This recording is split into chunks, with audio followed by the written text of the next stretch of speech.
Economists are kept up all night by the puzzle of voting. If voting is irrational, then why do millions regularly show up to vote? In this and the next few videos, we'll try to resolve the puzzle. In other words, explain why people vote. We'll do so by poking holes in the economist's argument, an argument which consists of three ingredients.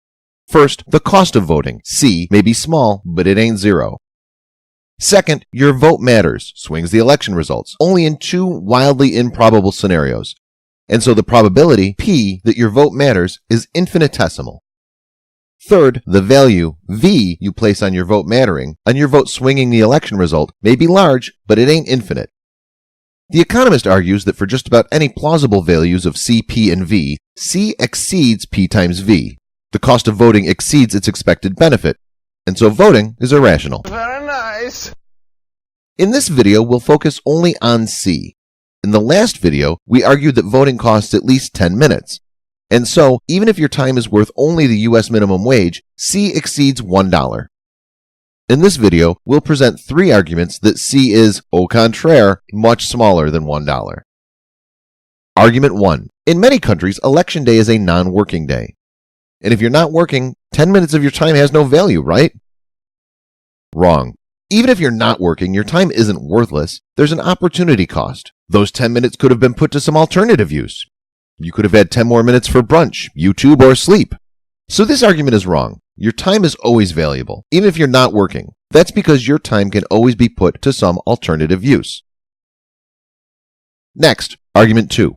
In countries where Election Day is a workday, employers often give workers time off to vote. Some jurisdictions even make this the law. For example, Missouri lets you take 3 hours off work to vote. So you could spend 10 minutes voting and watch a movie with the remaining time. And even if there isn't extra time for a movie, the cost of voting is zero or even negative. That's because the time spent voting would otherwise have been spent working, and for most people, work sucks. Now, this argument is correct, but has limited applicability. It applies only if Election Day is a workday and workers are given time off. Moreover, it doesn't apply to weirdos who love their jobs or high-powered executives, because such workers actually value their working time. Next, argument 3. Economists assume that people are like Homoeconomicus, a hyper-rational creature who carefully weighs costs against benefits and always makes the best possible decisions. But in reality, people are more like Homoeconomicus. They do not carefully weigh costs and benefits, especially when said costs and benefits are tiny. Here's an analogy. Imagine this is your restaurant bill. The total is $98.58.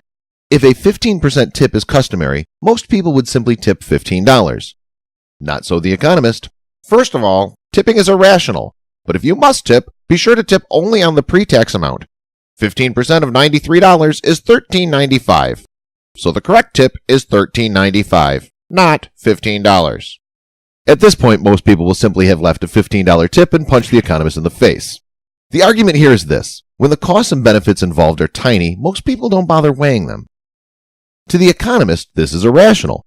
But if brainpower is itself a scarce resource, then maybe this isn't so irrational after all. If voting costs only 10 minutes, then you know what? Just do it. Unless you're Homo economicus, it would take less time and brainpower to simply go out and vote than to listen to the entire voting is irrational argument, evaluate its merits, and then carefully weigh up the costs and benefits of voting. Let's end this video by giving the economist the last word. We've been saying that including traveling time, voting takes only 10 minutes. But realistically, it's going to take more than 10 minutes. Indeed, the wait time alone is probably more than 10 minutes. For example, in 2008, the average US voter waited 16.7 minutes. In 2012, she waited 13.3.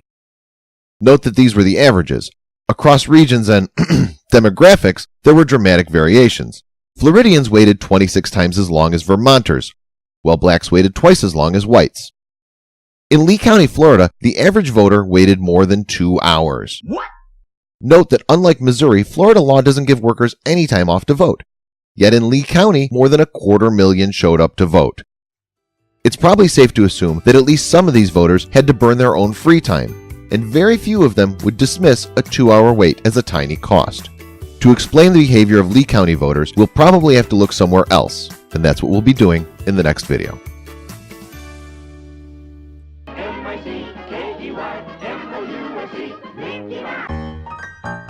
Eco-Cow! Econ Cow is a new channel for educational videos, mostly on economics. I'm still trying to improve, so please feel free to leave me any feedback in the comments below. And of course, like, subscribe, and watch another video.